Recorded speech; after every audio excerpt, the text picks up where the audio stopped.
येत होतो ते घरामध्ये पहिल्यांदा असं बघितलं आणि नळ सोडला आणि ते पाणी आलं, तेवढा आनंद मला नंतर माझ्या 2 कोटी रुपयांच्या फ्लॅटमध्ये सुद्धा झाला नाही. कारण मी माझ्या आयुष्यात पहिल्यांदाच ते बघत होतो. कारण आई सकाळी 4 वाजता उठायची, नंबर लावायची.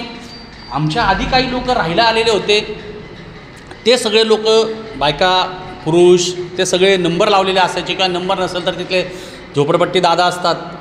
आणि मग नवीन आलेल्या माणसाला तेवढं हे करता ह्या सगळ्या हाल अपेष्टा सांगायचं कारण असं की ज्या ज्यावेळी आपल्याला संधी मिळते, ज्या ज्यावेळी आपल्याला गरज असते, त्यावेळी आपण प्रॉपर्टीमध्ये इन्व्हेस्ट केली पाहिजे. जशी माझ्या वडिलांनी गेली. 70 रुपयात घेतलेलं घर आम्हाला नंतर 40मध्ये मिळालं, ते 4,000 रुपयांना मिळालं. त्या घराची किंमत ही नंतर 13 लाख रुपये झाली. मी ते घर घेत असताना म्हणजे जेव्हा मी ते घर बांधलं तेव्हा त्या घराची किंमत 13 लाख रुपये होती. आणि आता ज्यावेळी तिथं 200-100 रुपये भाडं होतं, आज त्या घराला 12,000 रुपये भाडे. म्हणजे घर 13 लाखाचं आत्ता किंमत 16 लाख रुपये होते आणि घर 12,000 रुपये भाडे येते. मला सांगा कुठल्याही व्यवसायामध्ये एवढं लाँग टर्मपर्यंत, म्हणजे आपण गाय घेतली, म्हैस घेतली. आपले पूर्वीचे लोक व्यवसाय करताना एक गाय घेतली, एक म्हैस घेतली की तिचे पिल्लं, त्याच्यानंतर होणारं हे सगळ्याचं मल्टिप्लाय करायचो आपण. त्यात काही जनावरांना मरतूक झाली, हे झालं ते झालं. तर हे म्हणजे एका घरापासून जी सुरुवात झाली होती आणि मग माझ्या लक्षात आलं की माझ्या वडिलांनी 70 रुपयात जे घर घेतलं त्याची जर किंमत एवढी वाढत असेल, चाळीतल्या घराची एवढी किंमत वाढत असेल, तर मला कुठेतरी रिअलाईज झालं की मी प्रॉपर्टीचा व्यवसाय केला पाहिजे. आणि म्हणून मी प्रॉपर्टीच्या व्यवसायामध्ये आलो. आणि त्याच्यानंतर तुम्हाला खरं सांगायचं तर मी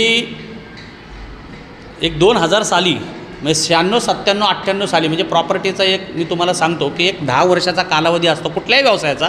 10 वर्षामध्ये म्हणजे आत्ता जसं सोन्यामध्ये गुंतवणूक ज्या ज्या लोकांनी केलेली आहे त्यांना आठवत असेल की ज्यांनी 2007ला 2019ला सोनं 38,000 रुपये तोळा एवढं होतं.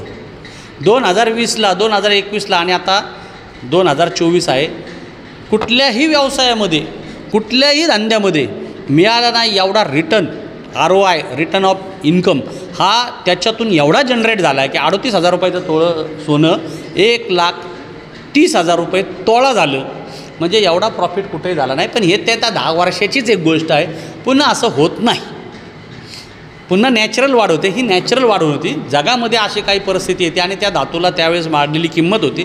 त्यावेळेस ज्यांनी सोन्यामध्ये गुंतवणूक केली त्यांना खूप चांगलं आलं. सुदैवाने माझं 2019ला मी त्यावेळेस दुकान टाकलं होतं सोन्या चांदीचं आणि आजही माझं ते दुकान चालू आहे. म्हणजेच मला तुम्हाला हे सांगायचं की मी जी गुंतवणूक केली ती देवाच्या दयेने असेल. एक तर सोन्यामध्ये केली नाही तर जागेमध्ये केली. दोन्ही गोष्टी अतिशय प्रॉफिटच्या ठरलेल्या आहेत. आणि म्हणून माझं तुम्हाला सांगणं आहे की शेवटी आपण ठरवून जरी काही केलं नसलं तरी याच्यामधली एक गोष्ट लक्षात ठेवा की आजूबाजूला जी कुठली संधी मिळत असेल त्याच्यावर आपण बारीक लक्ष ठेवून असलं पाहिजे.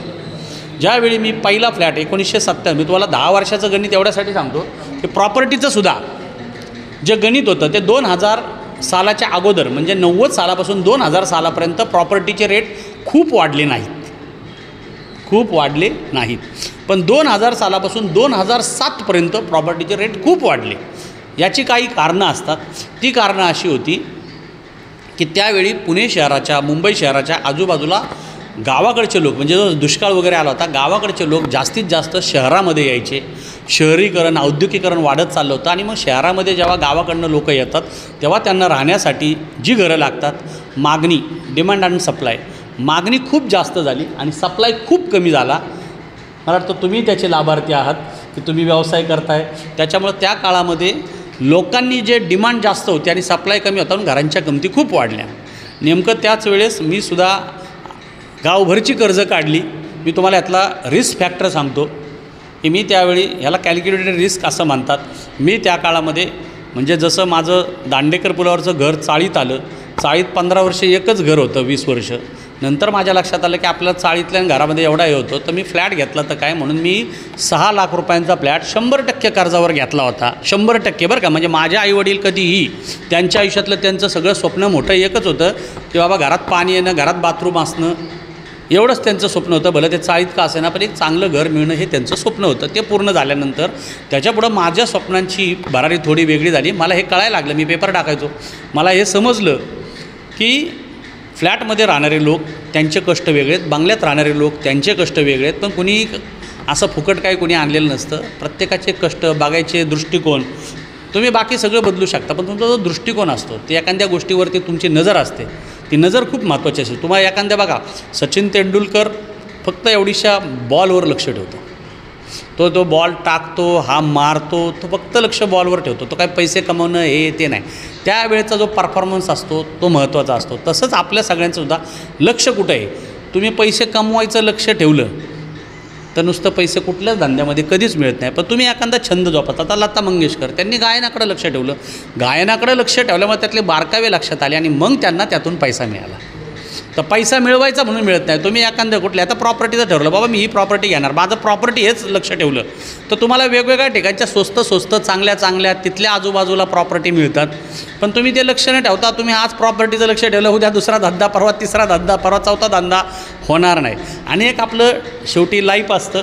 माझ्यासारख्या माणसाच्या आयुष्यामध्ये असे खूप प्रसंग आले की मला धंदा व्यवसाय चेंज करायची, श्वास घेऊन काम करायची वेळ तेवढा मिळाला पाहिजे तेवढी वेळ घ्यायची माझी हे झाली. माझ्या ज्या पहिल्या गरजा होत्या त्या माझ्या वडिलांनी पुण्यातलं घरी पूर्ण केली होती.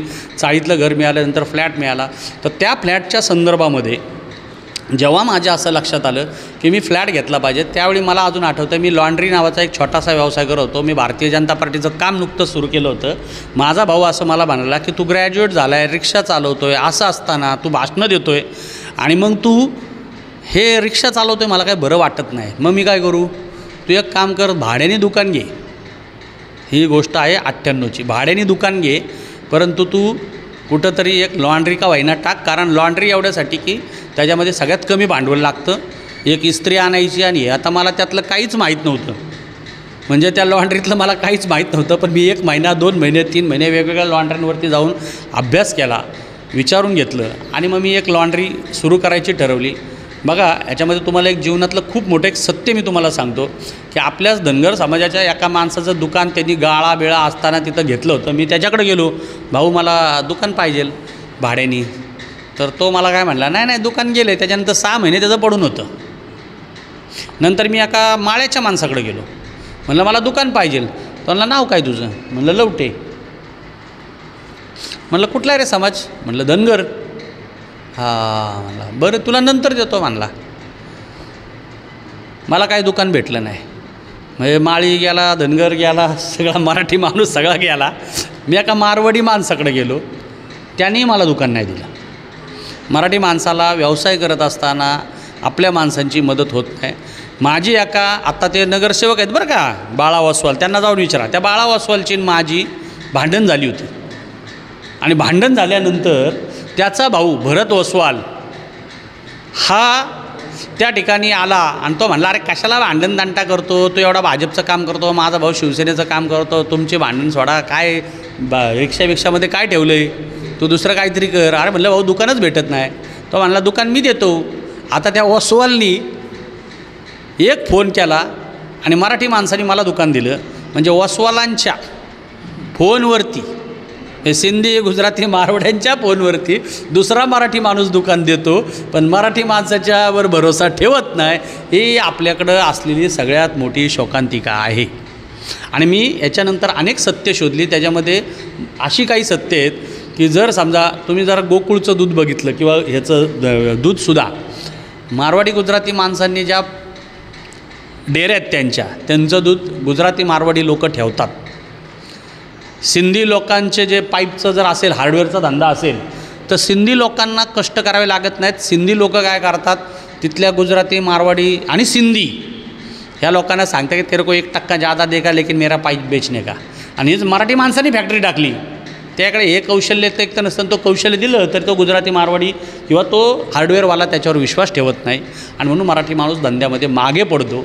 मला याचा पुरेपूर अनुभव आला. त्या दिवशी मी पहिली लॉन्ड्री टाकली, त्या भरत ओसवालमुळे टाकली आणि त्या दिवसापासून 98 सालापासून माझे दिवस थोडे बदलले. मी लॉन्ड्री सुरू करत करत ह्याचा फ्लॅट विक, त्याचं घर विक, त्याचं हे कर, माहिती घेत घेत मी अनेक गोष्टी केल्या आणि त्याच्यामुळं माझ्या असं लक्षात आलं की प्रॉपर्टीला खूप डिमांड आहे.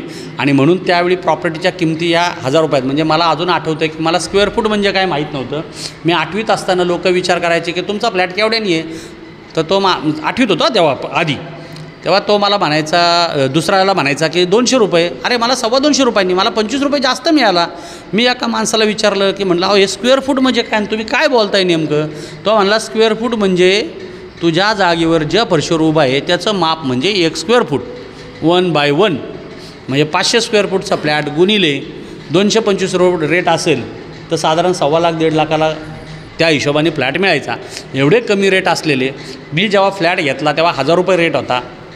आणि मग मी लक्षात घेतलं की अरे आपल्याला आता प्रॉपर्टीमध्ये गुंतवणूक करायची. पण ही गुंतवणूक करताना मला काय फार नॉलेज बिलेज असं काही नव्हतं. मी फक्त पहिला फ्लॅट घेतला तो 6 लाख रुपयांचा घेतला आणि 6 लाख रुपये माझ्याकडे त्यावेळेस नव्हते. माझ्याकडे होते फक्त 20,000 रुपये. ती मोठी स्कीम चालू होती गंगादमला. त्यावेळी बरेच लोक 100% कर्जावर हे करायच्या, बँका कर्ज द्यायच्या.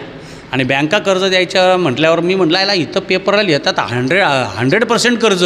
मग आपण 6 लाखाला हप्ता किती येईल तर 6,000 रुपये. 6,000 तर आपण कमावतो आहे. मग आपण एक काम करू, पहिला फ्लॅट घेऊ. गेलो त्यांच्याकडं, म्हटलं साहेब मला 100% कर्जावर पहिला फ्लॅट घ्यायचा आहे. तर म्हणला तसं नसतं बाळा, ह्याच्यामध्ये 100% नाही, ते बोलायला झालं. त्याला ॲग्रीमेंट व्हॅल्यू, परत त्याच्यानंतर स्टॅम्प ड्युटी, रजिस्ट्रेशन हे सगळं लागतं आणि ते 1,00,000 1.25 लाख रुपये होतं आहे. ते पैसे लागतात. त्याच्यानंतर तुझं एकूण इन्कम बघता मग तुला ते बँक कर्ज देणार आहे. आता इथं माझं लॉन्ड्रीचा धंदा, रिक्षावरनं लॉन्ड्रीवाल्याला त्याला साधं इन्कम टॅक्स काय ते बी माहीत नव्हतं. आणि सरळ कॉपी मला आयुष्यात पहिल्यांदा तेव्हा समजली की आपला व्यवसाय हा व्यवस्थित करत असताना आपल्याला गव्हर्मेंटमध्ये बँकिंगच्या ह्याच्यामध्ये कागदोपत्री तुम्हाला ते सगळं दाखवावं लागतं. आणि त्याशिवाय काय बँका तुम्हाला म्हणजे जसं पेमेंट एखादा घेतो त्याचा पेमेंट स्लिप मिळते. पण इथं मला काहीच नव्हतं.